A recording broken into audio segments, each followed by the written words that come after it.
go.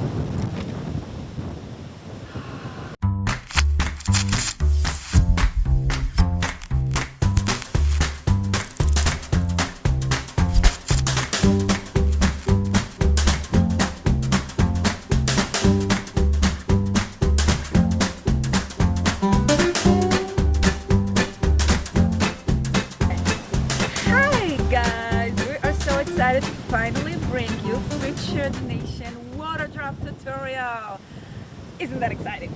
We are going to start with the lowest gear possible into the highest end. We're going to start with a Nikon D7000 handheld, no tripod, no flashes, no nothing. As you can tell, we have a little dish with water right here. We have a little flat head screw for, you'll see what we're using it next. I have a little pin, you can use anything, a needle, a pin, anything. We're gonna poke a hole right here. And I am going to also put a little printed color here just for a little nicer background. Are you ready to start? Come on.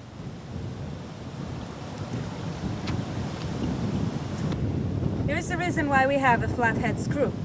I'm going to put this where most of the water drops are falling, and Sean is going to focus on that.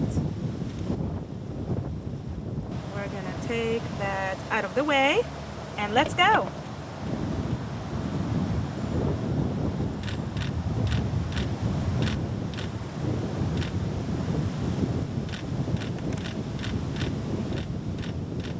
So the key to water drop photography is definitely to take as many photos as you can. There's no way to predict exactly what the drop will look like, what shape it'll be in, your focus, especially doing handheld. This card has 1,800 photos left to use, so it's shoot all day, you've got long batteries, just have fun with it.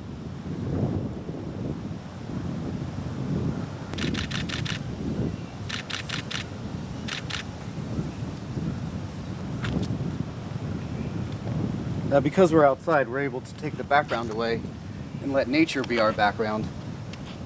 Definitely play around, use your windows. You know, if you have a sheet, you can try different colored sheets.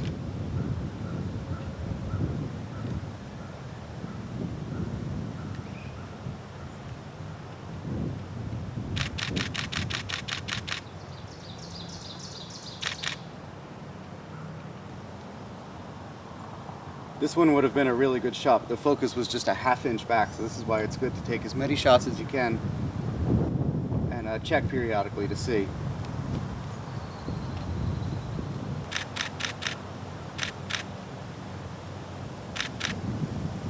One thing you'll run into with the lower end cameras such as the D7000 is its buffer. That's how many photos it can take rapidly without choking the camera up or making it pause and wait. Some of the higher end ones can go longer and longer with that, so you'll find that every dozen or so pictures you take, you have to give the camera a little bit of a rest, and you can continue taking pictures again. The settings are going to vary when you're doing this, depending on the light, the conditions, how bright or how dark it is. We're in the shade, so I'm going to have to push the ISO a little bit more, which some cameras are better with than others.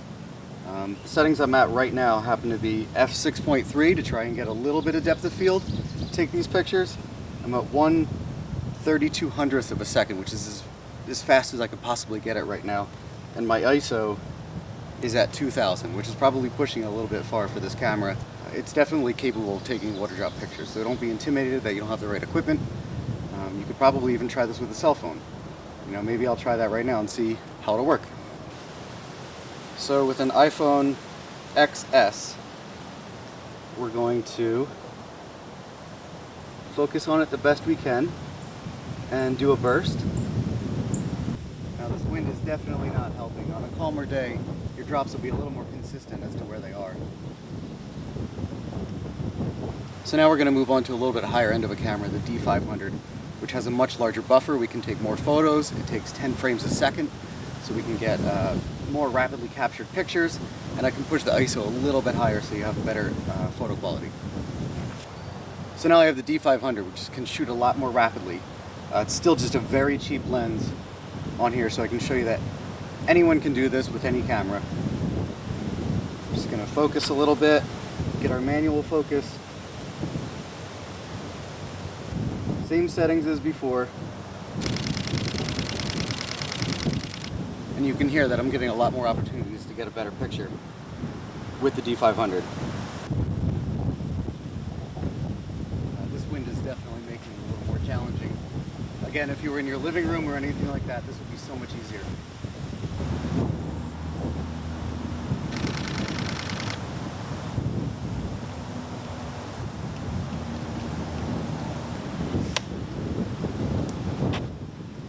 Don't be afraid to try different angles, shooting down into the picture, shooting right across. I like the way of doing it straight across so you can see the blurry background, whatever you've printed, or a color or a sheet. You can try some tin foil. That looks really neat.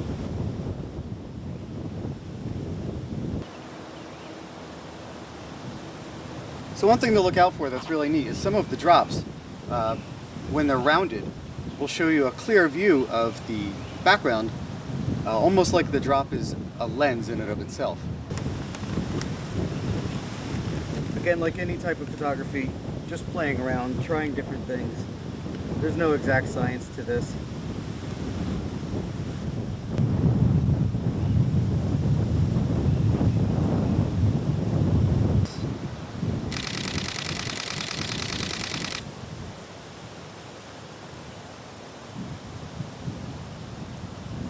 That's a good one.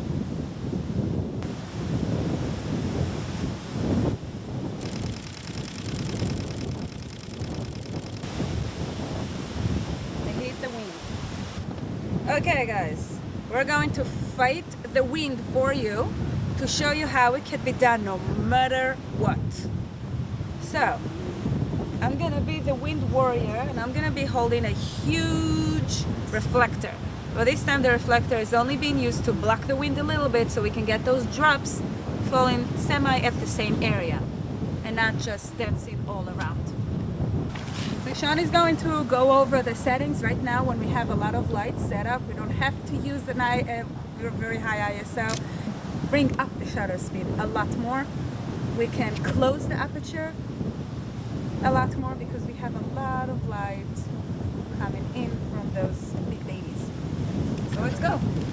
So now I've actually gone up to 1/4000th of a second because I'm bringing in so much more light from the flashes. I will be able to freeze these drops a lot better. I was able to lower my ISO to 400 and we're at f22 to get a lot more in focus as well. Thankfully Eti's blocking a lot of this wind because this has been extremely hard for this. And right now what I'm doing is I'm using only one flash of these two to backlight the drop, to show more of a rim light. It'll have a more dark and eerie look to it. There we go.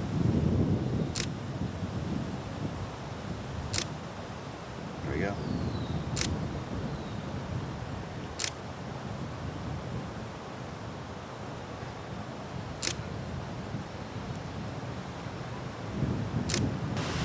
So another fun thing you can do to add color to these is actually add color to the flash itself by putting in some gels.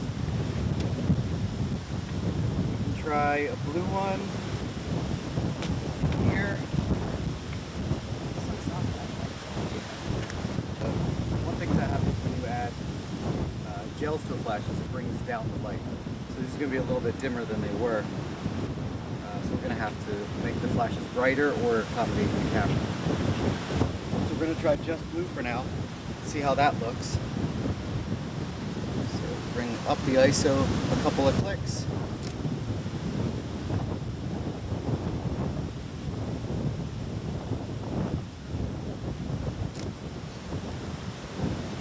So we're going to change out some colors so you can see what that looks like. Let's try green and yellow.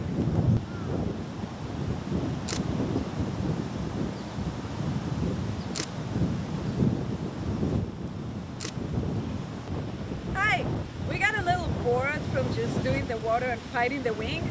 We decided to give it all. So I actually went around and picked up all those cute pebbles. I'm gonna go and show them to you close, close, close. All of those. And we're gonna throw them into the water. 3, 2, go.